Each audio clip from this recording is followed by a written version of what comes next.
دیکھیں یہ جو مقاومت کا سلسلہ ہے یہ کسی ایک خطے تک محدود نہیں ہے کہ مثلا ہم کہیں کہ ایران کے اندر مقاومت موجود ہے اور عراق میں لبنان میں وہاں کم ہے یا زیادہ ہے. اس کا کمیت سے تعلق نہیں ہے. اس کا تعلق انسان کی فطرت سے ہے. اور جہاں جہاں انسان اپنی فطرت کے ساتھ مہنگ ہوتا ہے، منسجم ہوتا ہے اور اس کی فطرت پاک و پاکیزہ ہوتی ہے، وہاں وہاں انسان استعمار کو قبول نہیں کرتا. اور یہی وجہ ہے کہ آپ دیکھ لیں کہ جتنے یہ غربی ممالک ہیں یا جو اس طرح کے استعماری ممالک ہیں، انہوں نے ہمیشہ جو کمزور ممالک ہیں ان کے وسائل کو استعمال کرنے کی کوشش کی ہے. اور آج جو ان کے ممالک ہیں بلڈنگز دیکھ رہے ہیں، وہاں کی جو عیاشی دیکھ رہے ہیں، وہاں کا جو رفاہ دیکھ رہے ہیں، وہ انہی کمزور ممالک کے وسائل کا استحصال ہے. یعنی آپ افریقہ سے لے کے یہاں پہ مشرق وسطیٰ کی جو تیسری دنیا، ان کے بقول تیسری دنیا ہے، انہوں نے یہی کام کیا کہ ان کے وسائل پہ قبضہ کیا ہوا ہے. تو ابھی ایران کیا ہے، ایران کی حیثیت اس مقاومت میں کعبے کی مانند ہے کہ انسان جو ہے ان تمام مظلومین، ان تمام مستضعفین کی آواز ہے. اور یہ اپنے چونکہ یہاں پہ ولایت فقیہ کا سسٹم قائم ہے اور ایک ایسا سسٹم قائم ہے جو ظلم کو کسی صورت قبول نہیں کرتا اور ظلم کے خلاف قیام کا حکم دیتا ہے، کیونکہ مکتب حسینی ہے. تو انہوں نے جب اس دفعہ جارحیت کی امریکہ اور صہیونی طاقتوں نے، تو ایران نے اس کا کھل کے مقابلہ کیا ہے اور ان کو بتا دیا ہے کہ یہ جنگ اس وقت تک جاری رہے گی جب تک اس خطے سے تم یہاں سے نکل نہیں جاؤ گے، جب تک ان مظلومین کا تم سے ہم چھٹکارا نہیں دلائیں گے. اور یہی وجہ ہے کہ یہ جو آواز تھی یہ وہ فطرت سے آہنگ آواز تھی اور اس پہ سب نے لبیک کہا ہے.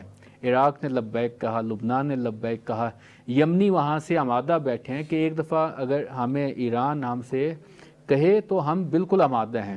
لیکن ابھی چونکہ وہاں پہ بھی مصلحت ہے، یہاں پہ جو ہمارے سیاستدان ہیں ایران، اسلامی جمہوریہ ایران کے اندر، وہ بھی نہیں چاہ رہے کہ ابھی یمن اس میں مداخلت کرے.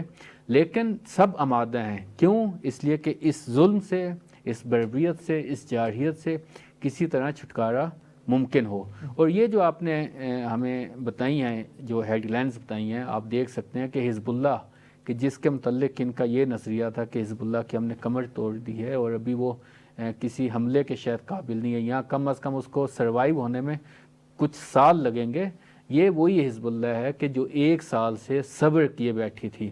ابھی جب موقع آیا ہے تو اس نے ایسے ان پہ اٹیک کیے ہیں کہ ان کے جو مہنگے ترین ٹینک ہیں، جن کو وہ اپنے آپ کو سمجھتے تھے کہ یہ گویا یعنی موت سے بچانے والے ٹینک ہیں اور دوسروں کی موت کی علامت ہیں، انہی ٹینکوں میں انہی ظالم لوگوں کی موت واقع ہو رہی ہے.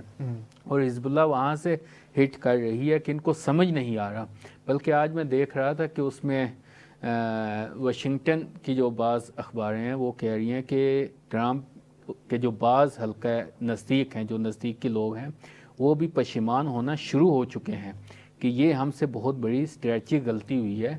ابھی اس کا کیسے ازالہ کیا جائے یہ ان کو سمجھ نہیں آ رہی. کل ہی میں دیکھ رہا تھا کہ جو ایک امریکی تجزیہ نگار ہیں میر شامر، وہ یہ کہہ رہے تھے کہ ان کو ابھی امریکن جو گورنمنٹ ہے وہ اس مخمصے میں ہے کہ نہ وہ فتح کا اعلان کر سکتی ہے اور نہ شکست کو تسلیم کر سکتی ہے، کیونکہ انہوں نے دنیا میں ایک اپنا رعب جمایا ہوا تھا کہ ہم سپر پاور ہیں.